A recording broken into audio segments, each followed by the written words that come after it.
Thank you everyone for rejoining us for our third and final day of our conference, which today exploring food sharing futures. And thank you so much to Stephen from Muck and Magic for rejoining us to chat to us today. Hi, Louise. Hey, thanks, Stephen. So my first question for you is if you could please share some reflections and learnings of doing food sharing and having the garden in the current context. In the context of the current pandemic and where we find ourselves. Exactly, and how that's affected your activities. Yeah, I suppose the obvious impact is in terms of our ability to be open and to cater for the volunteers and the various groups that would use the garden. That has been significantly curtailed over the last few months, as with all, I suppose, similar community gardens and all enterprises and community organisations across the country. So that has been challenging and difficult in terms of just maintaining the garden, because anybody who gardens knows that it takes quite a bit of work just the maintenance, and so it has impacted this year in terms of the type of crops we could grow, and it has been very much about making the best of a difficult year. Although we have been reasonably successful in what we've been able to produce this year with limited input and restrictions on the amount of people we can have in the garden. I suppose every cloud does have a silver lining, however, and I think what has come out of the pandemic in some ways is there's clearly an increased interest in gardening, in food production, in home cooking and baking, and anybody who listens to any of the media or talk shows or reads the newspapers will see that there's been huge growth in that whole area, and perhaps it's because it has allowed people to maybe step away from the rat race for several months and find a bit of time at home and have the time to do the things they always wanted to do but could never find the time to do. And so I think there's an appreciation of the importance of being outdoors, the importance of our environment, the significant impact we have on the environment as a result of our daily activities.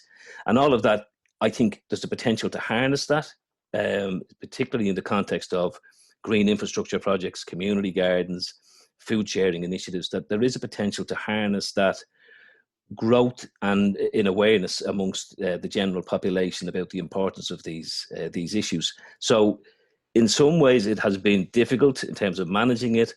We're hopeful that as the restrictions ease, that we will be in a position to, as I say, take advantage of that increase in awareness, harness that interest and attract more people to the garden, and use the garden as a way to deliver learning and educational programs that will help people to take the leap from an interest in how to grow things to an understanding of how to grow things, and to provide them with the knowledge and the confidence to go out and to grow fruit and vegetables in their own gardens or on their balconies, or to engage in community activities around biodiversity and planting in public areas.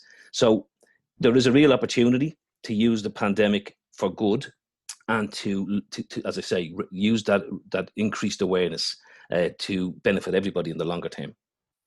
Great, thank you. And following on from what you're saying there about the developments we've seen and the potential, and I think you've touched upon some of these things already, but what would be your hopes for the future of community gardens like Muck and Magic? Well, as you may know, I have two hats. I'm chairperson of the Muck and Magic Community Garden. I'm also chairperson of the City Farm project, which will see a city farm established in the heart of Ballymun. What I would hope to see in the years ahead is that amongst planners and developers, there's an appreciation that green infrastructure is an essential part of any urban development that we engage in. We're encroaching on the available farmland and our ability to produce food commercially. And I think if we have another lesson to come from the COVID-19 issue, it's how precarious our food security really is, and how a significant pandemic, which would be greater than the current situation we're in, could really have a significant impact on our ability to sustain our population in terms of our ability to deliver food. So I think as we encroach on farmland, there is a requirement to start looking at how we use our cities and our urban spaces in a more constructive and productive way to offset that loss of farmland and food production outside of the cities. And I think that really what we need to do is we need as a society, when we plan our urban environments, to make sure that community gardens aren't something that comes on after the event and that make use of a piece of land that nobody else, marginal land that nobody else wants, and they try to make the best of that. But that green infrastructure, community gardens and urban spaces that are both provide habitat for wildlife and, let's be honest, humans as well, but healthy green environments that can offset some of the loss of farmland that we will be experiencing over the years to come, and that cities become productive spaces, and we use innovative and imaginative ways to turn our urban spaces into productive environments. And I would hope that community gardens such as Muck and Magic will be, have a central role in helping people to understand the importance of our ability to produce food in urban landscapes, but also the importance of people understanding, as I mentioned to your colleague, Alvin, the importance of understanding the amount of resources that goes into producing the food we eat, in terms of the water resources that are needed to produce it, the work that goes into it, the resources that go into transporting food from one side of the planet to the other, that all of these things impact on us and impact on our environment. And an understanding of how we produce our food impacts on how much food we consume, and then reduces the amount of food that we waste. So all of these things are interlinked, and community gardens in urban environments and city farms in urban environments are uniquely placed to link in with local schools, local community groups, because they are immediate to those communities, and they are uniquely placed to play an important role in that education and awareness raising that really needs to be done.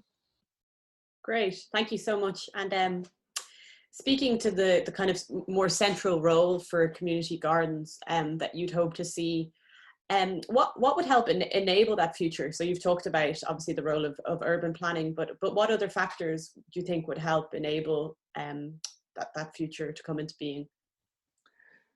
I suppose there are a couple of things from a policy point of view that could be helpful. One issue we find with community gardens, and I understand the reason for this, but when you, certainly in the case of Dublin City Council, the license you have to be on site is a limited license for perhaps 11 months each year. You re-sign a new license.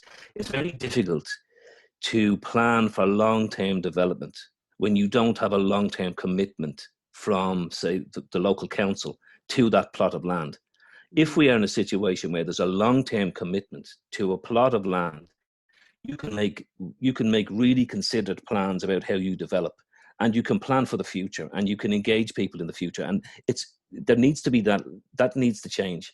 There needs to be real buy-in from policymakers, rather than a certain amount of lip service to the importance of green infrastructure and how we're all committed to it.